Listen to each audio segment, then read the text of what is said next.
안녕하세요. 대중음악 평론가 김도원입니다.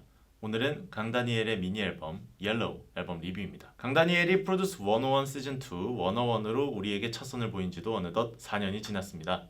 솔로 활동 시작은 2019년 Color on Me부터죠. 이후 디지털 싱글을 발표했고 2020년부터 컬러 시리즈를 시작합니다. 처음은 사이언, 두 번째는 마젠타, 그리고 세 번째가 옐로우죠.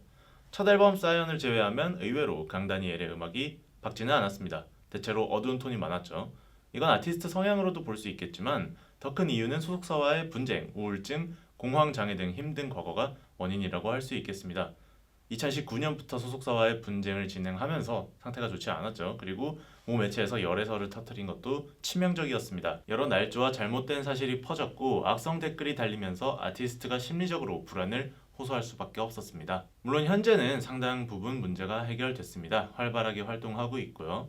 컬러 시리즈의 세 번째 작품을 내놓으며 계속해서 안정적인 솔로 활동을 펼쳐나가고 있는 강다니엘입니다. 지난 13일이었죠. 강다니엘이 기자간담회에서 앨범을 소개할 때 속마음을 담은 일기장 같은 앨범, 일반적인 옐로우의 의미와는 다른 앨범이라는 이야기를 했습니다. 일반적인 옐로우라는 것은 밝은 분위기, 화사한 봄, 꽃, 새로움 이런 의미가 있겠죠.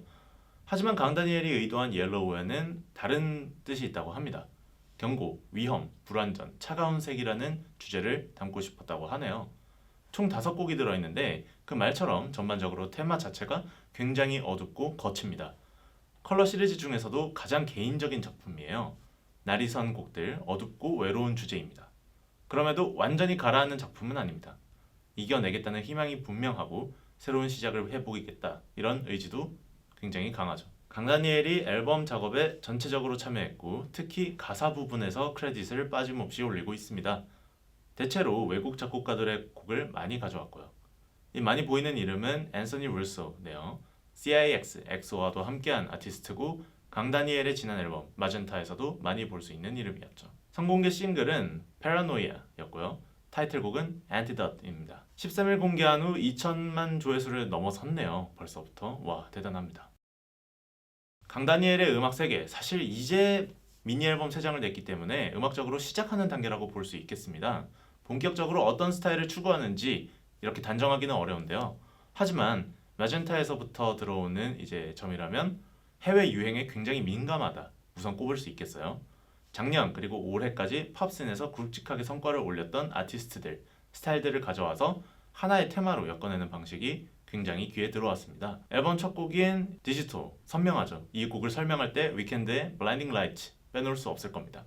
어두운 신스 웨이브 스타일 곡인데 이 곡들이 굉장히 지난해 많은 사랑을 받았어요. 두아리파, 도자캣, 마일리 사이러스도 시도도 했고요. 국내에서도 이제 지난해 에버글로우가 라디다로 멋지게 보여준 바가 있습니다. 페라노이아는 정적인 라틴 스타일의 팝이라고 할 수 있겠습니다. 마젠타의 타이틀곡 깨워도 레게톤 트랙이었죠. 사실 한국에서 라틴풍 멜로디나 리듬을 차용하는 경우가 많습니다. 다만 제이 발빈, 배드 버니 같은 인기 가수들의 스타일과 다른 약간은 가공된 형태를 가져갑니다. 깨워나 런어웨이가 그런 의미에서 저는 오리지널리티를 잘 살린 트랙이라고 생각합니다. 재밌었고요. 페라노이아는 아무래도 정적이고 간결한 사운드를 추구하다 보니까 세밀한 장치들, 이를테면 보컬 이펙터를 건다거나 후렴 브라스를 강하게 넣는다거나 비명, 웃음, 휘파람 등 다양한 장치를 사용한다거나 이렇게 잘 만든 공포 영화 한 편을 보는 것 같았습니다. 빌리 아일리시의 호러 콘셉트도 생각이 났습니다. 그 다음 이어지는 Misunderstood도 재밌는 곡이죠. 파라노이아와 연결되는 곡인데 시작부터 아주 두텁게 신스 브라스를 깝니다. 위켄드 생각이 많이 나는 트랙인데 큰 변주 없이 아주 차분하게 분노를 눌러 담고요. 세간의 시선에 힘겹게 가라앉아가는 그런 분위기죠. 특이한 점이라면 이 곡에 오메가 사피엔이 참여했다는 것입니다. 오메가 사피엔은 98년생 젊은 아티스트인데요. 마밍 타이거라는 음악 크루에서 상당히 주목받은 아티스트입니다. 자신의 음악을 무경계의 얼터너티브 K-팝이라고 이야기하는 아티스트인데요.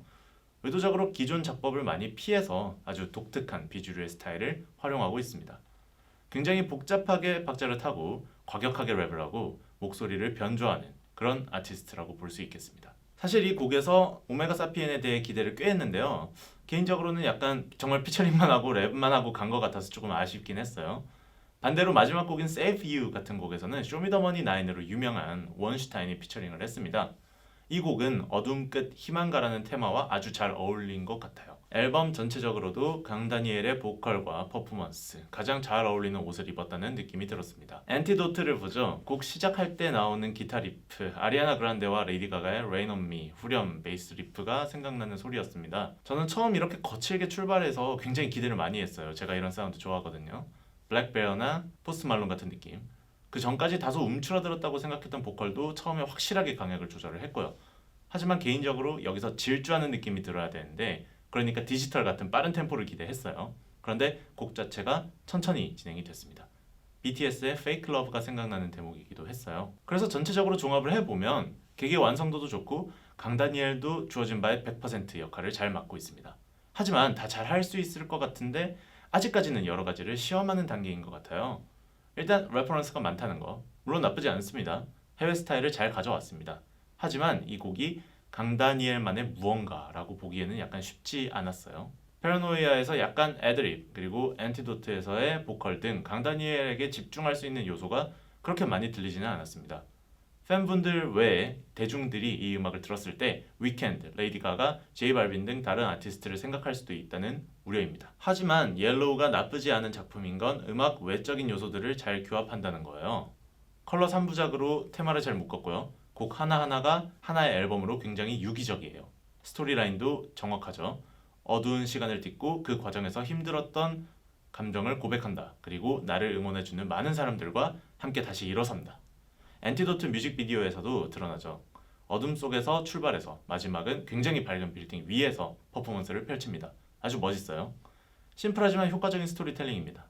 그리고 팬들이 강다니엘에게 원하는 가장 솔직한 모습, 천천히 재능을 쌓아나가는 모습, 속마음 담긴 일기장 같은 앨범, 이런 말들이 납득이 가는 대목입니다. 처음에도 이야기했지만 강다니엘의 음악 커리어는 이제부터 시작입니다.